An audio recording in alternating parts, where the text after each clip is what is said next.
आपके पास आया हूं। देश में जो माहौल चल रहा है, कई सालों से चल रहा है, जो एजेंसीज हैं उनको एक टूल की तरह, एक औजार की तरह, हथियार की तरह इस्तेमाल किया जा रहा है। कोई भी विपक्ष का नेता, कोई भी विपक्ष का कोई लीडर अगर बीजेपी के जुल्म जबर के खिलाफ बोलता है तो उसके घर पे ईडी आती है, उसके घर पे सीबीआई आती है, इनकम टैक्स आती है, और ये अनडिक्लेयर्ड इमरजेंसी की तरह देश के हालात हो गए हैं। ये बात आज मैं इसलिए कह रहा हूं कि यही बात आडवाणी जी ने कही थी कि अनडिक्लेयर्ड इमरजेंसी वाले हालात हो जाएंगे, तो आज हालात वही हैं। गवर्नर, जहां इनकी सरकार नहीं है वहां गवर्नर के जरिए, राज्यपालों के जरिए तंग किया जा रहा है। मैं भी उसका पीड़ित हूं। एक केरला के मुख्यमंत्री अभी जंतर मंतर पर आके गए। तमिलनाडु के मुख्यमंत्री अपने गवर्नर से तंग है, उनका गवर्नर भाषण ही नहीं पढ़ता, उनका लिखा हुआ विधानसभा में जो पढ़ना होता है बजट सेशन में। ममता दीदी को हर रोज तंग किया जा रहा है। हेमंत सोरेन को गिरफ्तार कर लिया। दिल्ली में अरविंद केजरीवाल साहब को जब भी कोई काम करते हैं एलजी टांग अड़ाता बीच में। सुप्रीम कोर्ट के जरिए सरकार चलानी पड़ रही है। हम भी सुप्रीम कोर्ट में पहुंचे हुए हैं। आरडीएफ का पैसा 5500 करोड़ रूरल डेवलपमेंट फंड का पंजाब का रोका हुआ है। नेशनल हेल्थ मिशन का पैसा रोका हुआ है। 8000 करोड़ से ज्यादा पंजाब का पैसा रोक रखा है। हम कोई भीख थोड़ी मांगते हैं, वो हमारे टैक्स का पैसा है, पंजाब के लोगों का हिस्सा है, वो योगदान है। फिर गवर्नर्स के जरिए सुप्रीम कोर्ट में मुझे जाना पड़ा गवर्नर के खिलाफ कि जी बजट सेशन नहीं होने दे रहे। सुप्रीम कोर्ट में स्टालिन जी सुप्रीम कोर्ट में, केरला के मुख्यमंत्री सुप्रीम कोर्ट में, अरविंद केजरीवाल जी हर बात पे सुप्रीम कोर्ट में जाना पड़ रहा था। सुप्रीम कोर्ट के 5-0 के बेंच ने कहा सर्विसेज जो हैं वो अरविंद केजरीवाल जी के पास, सरकार के पास रहनी चाहिए। सुप्रीम कोर्ट का 5-0 का फैसला नहीं माना। उसी दिन ऑर्डिनेंस जारी करके कहते नहीं, अरविंद केजरीवाल को काम नहीं करने देंगे हम। क्या अस्पताल बनाने वाला, आज दिल्ली में अस्पताल बनाने वाला, जिसने पूरे देश में हेल्थ क्रांति लेके आई, पैरासीटामोल की छोटी सी टैबलेट से लेके 40-50 लाख जो टेस्ट है फ्री हैं। आप लोग भी जाते होंगे, आपके रिश्तेदार, भगवान ना करे कोई ऐसी बीमारी हो। अस्पताल बनाने वाला जेल के अंदर सत्येंद्र जैन। दिल्ली में स्कूल बनाने वाला, जिसने लाखों बच्चे, गरीबों के बच्चे नीट, एमबीबीएस, आईआईटी में जाने योग्य कर दिए, मनीष सिसोदिया जेल के अंदर है। राज्यसभा में मोदी जी के खिलाफ उठ के बोलने वाला संजय सिंह अंदर है। अभी अरविंद केजरीवाल साहब को ले गए। मतलब मुझे समझ नहीं आती कि देश में लोकतंत्र है कहां है। टीवी पत्रकार कोई अगर ऐसी रिपोर्टिंग कर दे, पत्रकार को पकड़ के लेके जाते हैं। कोई यूट्यूबर के बारे में, कोई यूट्यूब वाला कोई बोल दे कुछ, उसके लिए कानून लेके आए, ये आपका कंटेंट जो है ये भड़काऊ है, हेट स्पीच माना जाएगा इसको। सबसे ज्यादा हेट स्पीच कौन देता है देश में? सबसे ज्यादा हेट स्पीच बीजेपी वाले देते हैं। गोली मारो, ये आतंकवादी हैं, इनको वोट दोगे तो आपके घरों में आएंगे। मतलब ये हेट स्पीच तो ये है ना। हम तो काम की राजनीति करते हैं, हम नाम की राजनीति नहीं करते। मैं पंजाब का 2 साल हो गए मुख्यमंत्री बने हुए। 2 साल में 43,000 सरकारी नौकरी देके आपके सामने खड़ा हूं। 2 साल में हमने 829 आम आदमी क्लिनिक बना दिए। 1.25 करोड़ से ज्यादा लोग वहां पे आके दवाई लेके ठीक होके चले गए। क्या ये काम नहीं करनी चाहिए हमें? आम आदमी क्लिनिक को बंद करने के लिए नेशनल हेल्थ मिशन का पैसा रोक रखा है। ये ना बनाओ जी। फिर 26 जनवरी की परेड में पंजाब की झांकी नहीं हुई, क्यों जी? आजादी में 80% योगदान हमारे बुजुर्गों का, हमारे पुरखों ने कुर्बानियां दी, और 15 अगस्त और 26 जनवरी आप पंजाब के बिना मना लोगे? कैसे मना लोगे? How dare you are. किसने, वो खोते कौन है शहीद भगत सिंह की झांकी को, जिसमें शहीद भगत सिंह, करतार सिंह सराभा, लाला लाजपत राय, मदन लाल ढींगरा, जलियांवाले बाग का कांड, जिसमें वो थे झांकी में, उनको रिजेक्ट करने वाले ये कौन होते हैं? ये भगत सिंह से बड़े हो गए, जिन्होंने देश लेके दिया, अब उन्हीं के खिलाफ कर रहे हैं। मुझे तो ये शक है, अगर इनका बस चले तो ये राष्ट्रीय गीत जन गण मन से पंजाब का नाम निकाल देंगे। अगर इनका बस चले तो इतनी नफरत करते हैं ये पंजाब को। और पंजाब वो है जो पूरे देश का पेट भी पालता है। 532 किलोमीटर हमारा बॉर्डर है पाकिस्तान के साथ। हमारे बेटे आज कारगिल से लेके पंजाब के लड़के खड़े हैं सीना तान के। कोई भी दुश्मन की तरफ से कोई गोली आती है, सबसे पहले पंजाबियों का सीना है। तो ये इतना हमें नफरत करते हैं। अब अरविंद केजरीवाल ने क्या किया? हम कहते रहे कि ये गिरफ्तार करेंगे, बहाना ढूंढ रहे हैं। मुझे ये बता दीजिए टाइमिंग क्या है? ये क्या चाहते हैं? विपक्ष का कोई भी नेता इस इलेक्शन में चुनाव प्रचार ना कर पाए, ये इलेक्शन छीनना चाहते हैं। 3 दिन पहले रशिया में क्या हुआ? 88% वोट पुतिन। 2030 तक, आगे 40 तक भी जाएगा। और जो 12% है वो खराब हुई वोट है, उनके खिलाफ नहीं वोट डाल सकता कोई। तो ये भी तो पुतिन के रास्ते पर ही चल रहे हैं। फिर ये डिक्टेटरशिप है। आप रात को 8 बजे आ जाओ घर, 9 बजे तक सर्च करते रहो, उसके बाद ले जाओ, फिर देखते हैं बाद में रिमांड मांगेंगे, ये करेंगे वो करेंगे। अरे एक देशभक्त बंदा है वो। अगर पैसे कमाने होते, IRS ऑफिसर है Arvind Kejriwal, commissioner income tax का, उनकी पत्नी भी IRS commissioner, Indian revenue service में। पैसे कमाने होते तो अपनी अच्छी भली नौकरी क्यों छोड़ते? तो इनको यही लगता रहता है कि हमारी तरह सारे ही, देखो साधु को सभी लोग साधु लगते हैं, चोर को सब चोर लगते हैं। इनके इलेक्ट्रिक बॉन्ड का क्या हुआ? 8000 करोड़ के आसपास जब इलेक्ट्रिक बॉन्ड निकले हैं, कहते वो तो चंदा है। अच्छा, अगर कोई अच्छे काम करे कहते नहीं तेरा धंधा है। अभी मैं परिवार से मिलकर आया हूं, बेटा और बेटी हैं, आगे के एग्जाम देने हैं उन्होंने, किसी मिलने जाना है, कोई किताबें सिलेबस की, उनको बाहर नहीं निकलने दे रहे। रिश्तेदारों के फोन आ रहे हैं, ये पुलिस से परमिशन लेनी पड़ रही है कि सर प्लीज इनको भेज दो अंदर। नहीं जी, 2 बंदों को ही भेजेंगे, ये 4 हैं। हद है। बच्चों का क्या कसूर है जी? उनकी पत्नी का क्या कसूर है जी? तो ये सब कोई इनका किसी, मुझे ये बता दीजिए किसकी मानते हैं ये? सुप्रीम कोर्ट की मानते हैं? नहीं मानते। इलेक्शन कमीशन की मानते हैं? नहीं मानते। CBI की मानते हैं? नहीं मानते। नीति आयोग की मानते हैं? नहीं मानते। ये तो कमाल है। मतलब मैं ही मैं, हर जगह मैं ही मैं। सो ये बहुत ही निंदनीय है। आम आदमी पार्टी अब छोटी पार्टी नहीं है। 10 साल में राष्ट्रीय पार्टी बन गई। 10 साल में 2 राज्यों में हमारी सरकारें हैं। 10 हमारे राज्यसभा के मेंबर हैं, 1 हमारा लोकसभा का मेंबर है, 5 MLA हमारे गुजरात में हैं, 2 MLA हमारे गोवा में हैं, मध्य प्रदेश में सिंगरौली में हमारी मेयर है, और चंडीगढ़ का मेयर हमारा है। और वो तो पता होगा ना चंडीगढ़ का मेयर कैसे बना, फिर वो तो पता ही होगा ना कि ये डेमोक्रेसी है। फिर कैसे गिन रहा था वो?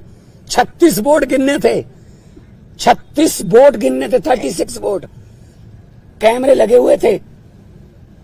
कैसे गिन रहा था? ऐसे वोट देख के। जब सुप्रीम कोर्ट गए तो जस्टिस साहब ने कहा कि दिखाइए कहां है वोट। ये वो 8 के 8 वोट उन्होंने वैलिड करार दिए। और पहली बार हुआ है जुडिशियल हिस्ट्री में कि कोई मेयर का नाम सुप्रीम कोर्ट ने जारी कर दिया कि ये मेयर होगा। तो अगर 36 वोट में से 8 वोट खराब कर दिए, मतलब ऑलमोस्ट 25%।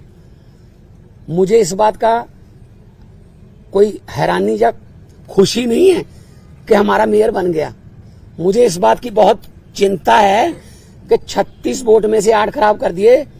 अभी 4 जून को 92 करोड़ वोट गिने जाएंगे, उनमें क्या करेंगे? ये वोट कहीं डलता है, जाता कहीं और है, जीतता कोई और है। ये इन्होंने इलेक्शन को ऐसे समझ रखा है जैसे बस अब हमारा ही काम है।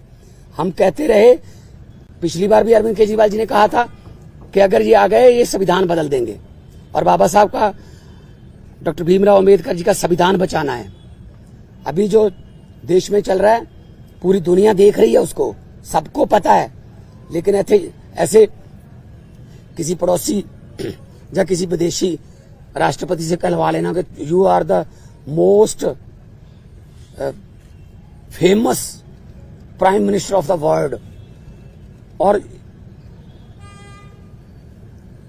अभी किसानों की समस्या थी, हरियाणा के बॉर्डर पे रोक लिया।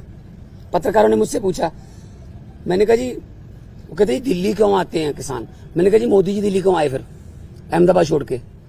कहते जीत के आए हैं। मैंने कहा जो जहां जीत के आएंगे वो देश का राज करने के लिए, तो वहीं पे आएगा सारा देश, उनको दिल्ली क्यों नहीं आने देते? मैं लाहौर भेजू उनको?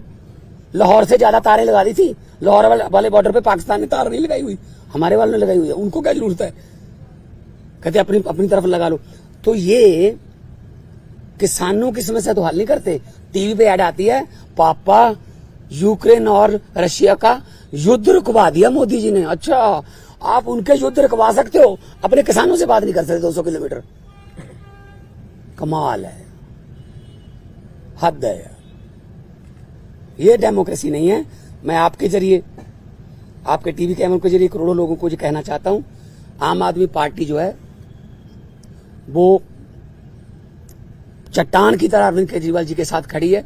अरविंद केजरीवाल को तो गिरफ्तार कर लोगे, उसकी सोच को कैसे गिरफ्तार करोगे? अरविंद केजरीवाल एक व्यक्ति नहीं है, अरविंद केजरीवाल एक सोच है। हम चट्टान की तरह उनके साथ, मैं भी अपना काम छोड़ के आया उनके लिए। उन्होंने जब दिया न्योता पूरे देश को कि अच्छी राजनीति करने के लिए मुझे अच्छे बंदे चाहिए, तो मेरे जैसे लोग, अगर मैं आर्टिस्ट था, फेमस आर्टिस्ट था, मुझे क्या जरूरत थी? मुझे भी बीच बीच में गालियां देते रहते हैं, बीजेपी वाले गालियां देते रहे, कांग्रेस। मतलब असल में क्या है, इनको दुख इस बात का है कि आम घरों से बेटे बेटियां जीत कर हमारी कुर्सियों पर क्यों बैठ गए, ये पंगा है। साहब, आप कह रहे हैं कि सीएम के घर पार्टी और सरकार का दिल्ली में क्या होगा? मुख्यमंत्री बदले जाएंगे, पार्टी का चीफ बदले जाएंगे या वही रहेंगे? नहीं, संकट है। नहीं, पार्टी के ऊपर बड़ा संकट है। और कोई संकट नहीं है। पार्टी देखो, हम वो पत्ते नहीं जो शाख से टूटकर गिर जाएंगे। आंधियों को कह दो अपनी औकात में रहें। सो पार्टी कुछ नहीं हुआ, पार्टी और मजबूत होकर निकलेगी। मैं आपको कह रहा हूं कि अरविंद केजरीवाल एक व्यक्ति नहीं, एक सोच है। इतने 10 सालों में देश में करोड़ों केजरीवाल पैदा हो चुके हैं, उनको कहां गिरफ्तार करोगे? कौन आगे बढ़ाएगा भाई? हम लोग सारे बढ़ाएंगे हम मिलके। साहब, बीजेपी की तरफ से कहा जा रहा है कि पंजाब में आम आदमी पार्टी टूट जाएगी, यूनिट अलग हो जाएगा, दिल्ली में सरकार गिर जाएगी, इस तरह के स्पेकुलेशंस को। देखो भाई साहब, जब इनको सोचना ही इन्होंने दिन रात यही है, किसकी सरकार गिरानी है, किसकी तोड़नी है, किसके एमएलए खरीदने हैं, अभी तक यही तो करते आए हैं। जहां पे जीतते नहीं वहां खरीद लेते हैं, जहां पे इलेक्शन से नहीं जीते वहां बाई इलेक्शन से जीत जाते हैं। 30 बंदों से इस्तीफा ले लो, फिर बाई इलेक्शन करवा लो, हाउस की संख्या कम करके सुबह 4 बजे गवर्नर को जगा लो कि ओथ करवा, एक बार ओथ करवा। ये तो ट्रंप ने मेरे ख्याल में सलाह नहीं पहले मांगी होगी, वरना ट्रंप को भी पिछली बार ये ओथ दिलवा लेते कि एक बार तो ओथ ले, बाकी बाद में अमित शाह जी को भेज देंगे, वहां ठीक कर लेंगे। देखो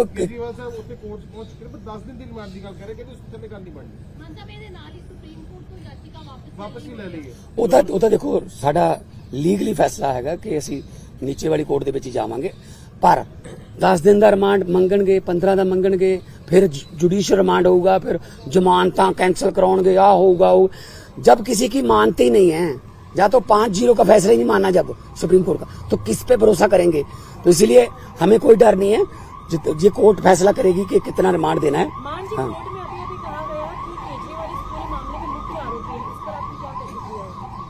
केजरीवाल क्या कहा? असल में बीजेपी को खत्म करने में मुख्य आरोपी वही है। बीजेपी को डर ही वही है कि यार केजरीवाल अगर आ गया ना, ये हमें इससे डर है। उनको कांग्रेस से क्या डर? उनको बाकी पार्टियों की पता नहीं कितने इतनी बड़ी बड़ी फाइलें बना के रखी हुई हैं, झूठी सच्ची बना के रखी हुई हैं। एक ही पार्टी है जिससे बीजेपी को डर लगता है, आम आदमी पार्टी, क्योंकि इतना तेजी से जा रही है आगे। तो इनको लगता है यार ये जहां भी जाते हैं, तो अभी पंजाब में देख लेंगे, पंजाब में हमने कहा है 13-13 का, अभी दिल्ली में अच्छा जा रहा है, अभी कुरुक्षेत्र में, गुजरात में, हम सब जगह पे जाएंगे। तो इसीलिए उनको मुख्य आरोपी लग रहा है। जो भी भारतीय जनता पार्टी के लिए खतरा है वो मुख्य आरोपी है। इंडिया अलायंस के बड़े लीडर्स आज इकट्ठा हो रहे हैं। इंडिया अलायंस के बड़े लीडर्स की मीटिंग है अरविंद केजरीवाल की गिरफ्तारी को लेके। अब वो चिंतित हैं कि पहले हेमंत सोरेन की गिरफ्तारी हुई, अब अरविंद केजरीवाल की हो रही है, तो इकट्ठा स्ट्रैटेजी बनाने की तैयारी में है क्या आप लोग? बिल्कुल बिल्कुल मीटिंग करेंगे। मैं भी उस मीटिंग में जाऊंगा। पहले भी मैं सभी मीटिंगों में जाता रहा हूँ, अरविंद जी के साथ जाता रहा हूँ मैं, चाहे बेंगलोर हो, मुंबई हो, पटना हो। तो इंडिया अलायंस में जो मीटिंग होगी उसमें, क्योंकि ये मामला अकेला अरविंद केजरीवाल का नहीं है, ये मामला डेमोक्रेसी को बचाने का है, ये मामला लोकतंत्र को बचाने का है। 2 घंटे कल पूरी छानबीन चली है, कहते हैं कि निकल के कुछ नहीं सामने आया, पर फिर भी जी है परिवार ने मान साहब भी दसो परिवार हौसले चाहे देखो, केजरीवाल साहब की जो पत्नी है, उन्होंने कोई पहली बार नहीं ऐसा देखा, रामलीला ग्राउंड से पार्टी निकली, कितने दिन अनशन चलते रहे, जेल में भी पहले जाते रहे। तो ये ऐसी बात नहीं है कि परिवार में कोई शिकन नहीं है। हाँ, लेकिन आम आदमी पार्टी को जो ये कह रहे हैं कि डीरेल कर देंगे, प्रचार नहीं करने देंगे, ये इनकी गलतफहमी है। क्योंकि प्रचार में तो हम दुगना तिगना जो जोश है उसके साथ जाएंगे। और हमारे सभी अभी मैं जाऊंगा अपना गोपाल राय जी से, पंकज गुप्ता जी से, सबसे जो है हमारी पीएसी है, हाई कमांड है, उनके साथ मीटिंग करूंगा। अभी ये आज शाम तक फाइनल कर लेंगे, आज शाम तक फाइनल कर लेंगे। इंडिया अलायंस के कौन से नेता दिल्ली आ सकते हैं, मीटिंग करनी है, पीसी करनी है, जो भी हम करेंगे। लेकिन हम इस कितना है, हमारा अलायंस जो है वो बिल्कुल मजबूत है। अलायंस के पूरे साथियों ने विरोध भी किया है, और आने वाले दिनों में और ज्यादा हम इलेक्शन कमीशन को भी लिखेंगे कि एक नेशनल पार्टी के नेशनल कन्वीनर को आप पकड़ के आप उस समय जब प्रचार करने जा रहा है, तो ये क्या डेमोक्रेसी हो गई? आपने शिवसेना तोड़ दिया, आपने, है जी, आपने शरद पवार की पार्टी तोड़ दी, ठीक है, आपने जो चाहते हो कि इसको तोड़ दो, इसका चुनाव चिन्ह छीन लो, इसका ये छीन लो, ये छीना छपटी ज्यादा देर नहीं चलती। मैं इतना झूठ चल रहा है देश में, मैंने पार्लियामेंट में भी कहा था, ये क्या कर रहे हैं, ये देश को तोड़ने की बातें कर रहे हैं। ये देश के टुकड़े, असल में टुकड़े गैंग ये हैं जो देश को तोड़ने की बातें कर रहे हैं। मैंने पार्लियामेंट में बोला था कि लंबे सफर को मीलों में मत बांटिए, कौम को कबीलों में मत बांटिए, एक बहता दरिया है मेरा भारत देश, इसको नदियों और झीलों में मत बांटिए। हमारी पार्टी जो है वो बहुत जोश में है, जगह जगह पे आज पूरे देश में विरोध भी किया है। और अरविंद केजरीवाल इस संकट के समय से बड़े नेता बन के उभर के आएंगे, और लोगों को आज पता चल गया कि कैसे ये दमनकारी नीतियां जो इनकी बीजेपी की हैं, कि लोकतंत्र में अगर हम नहीं जीते, जो जीत गया उसको दबा लो, ये चलेगा नहीं। आपके ऊपर ज्यादा जिम्मेदारी आ गई, क्या लगता है कि आप उस भूमिका में होंगे, केजरीवाल जी वाली भूमिका में? नहीं, देखिए पता क्या, मैं पहले भी जाता रहा हूँ, ऐसी कोई बात नहीं है, मेरे लिए कोई नई बात नहीं है। अरविंद जी मेरे पे बहुत, मेरे बड़े भाई हैं, वो बहुत यकीन करते हैं, और जाएंगे जहां भी हमें मौका मिलेगा। आने वाले दिनों में गुजरात भी जाऊंगा, कुरुक्षेत्र भी जाऊंगा, आने वाले दिनों में जहां मुझे पार्टी ने कहा मैं जाऊंगा। मैं पार्टी का वफादार सिपाही हूँ। पंजाब की सरकार पे जो असर पड़ेगा इस चीज का, मान साहब सारी जिम्मेदारियां बड़ी यार भाजपा ਦੀਆਂ ਕਿੰਨੀਆਂ सीटां ने पंजाब च दसी, किन्नियां ने दस दो हैं? 2। अब 117 में से 2 हैं, 92 वालों को सवाल पूछ रहे हो आप कि भाजपा कहती है ये होगा। ये ख्याली पलावा उनके, ये आम आदमी पार्टी के जो हमारे एमएलए है ना, वो बिकाऊ नहीं है। बिकाऊ कीमत उसकी लगती है जो मंडी में हो। हमारा जो एमएलए हैं, हमारे जो पार्टी के वॉलंटियर हैं, वो बिकाऊ नहीं है, वो मंडी में ही अवेलेबल नहीं है। कीमत क्या लगाओगे उनकी? मान साहब पंजाब ਦੇ ਵਿੱਚ ਅਲਾਈਅੰਸ ਨਹੀਂ ਹੈ, ਇੰਡੀਆ ਅਲਾਈਅੰਸ ਨਹੀਂ ਹੈ, ਪਰ ਇਸ ਦੇ ਬਾਵਜੂਦ ਕਾਂਗਰਸ ਦੇ ਜਿਹੜੇ ਵੀ ਵਿਧਾਇਕ ਨੇ ਉਹ ਇਸ ਚੀਜ਼ ਨੂੰ ਨਿੰਦਾ ਕਰ ਰਹੇ ਨੇ ਜਿਸ ਤਰੀਕੇ ਦੇ ਨਾਲ ਪਰ ਗ੍ਰਿਫਤਾਰੀ ਉਹਨਾਂ ਨੇ ਹੋਈ ਹੈ। ਸੈਲੀਬ੍ਰੇਟ ਵੀ ਕੀਤਾ ਇਸ ਨੂੰ, ਕਹਿੰਦੇ ਕਿ ਇੱਕ ਪਾਸੇ ਰਾਹੁਲ ਗਾਂਧੀ ਦੇ ਨਾਲ ਖੜਨ ਦੀ ਗੱਲ ਕਰ ਰਹੇ ਆ, ਪਰ ਪੰਜਾਬ ਕਾਂਗਰਸ ਦੇ ਲੀਡਰ ਸੈਲੀਬ੍ਰੇਟ ਕਰ ਰਹੇ ਆ ਇਹਨਾਂ ਚੀਜ਼ਾਂ। ਕਿਹੜੇ ਲੀਡਰ ਪੰਜਾਬ ਕਾਂਗਰਸ ਦੇ ਪੰਜਾਬ ਕਾਂਗਰਸ ਚ ਭਾਵੇਂ ਲੀਡਰ ਹੈਗੇ ਉੱਥੇ ਪੰਜਾਬ ਕਾਂਗਰਸ ਲੀਡਰ ਹੈਗੇ ਬੜਿੰਗ ਹੋਣੀ ਹੋਣ ਜਾਂ ਫਿਰ ਖਹਿਰਾ ਹੋਣੀ ਹੋਣ, ਬਾਕੀ ਦੇ ਉਹ ਆਪਸ ਦੀਆਂ ਲੜਾਈਆਂ ਠੀਕ ਕਰ ਲੈਣੇ ਯਾਰ, ਖੜੀ ਗੱਲ।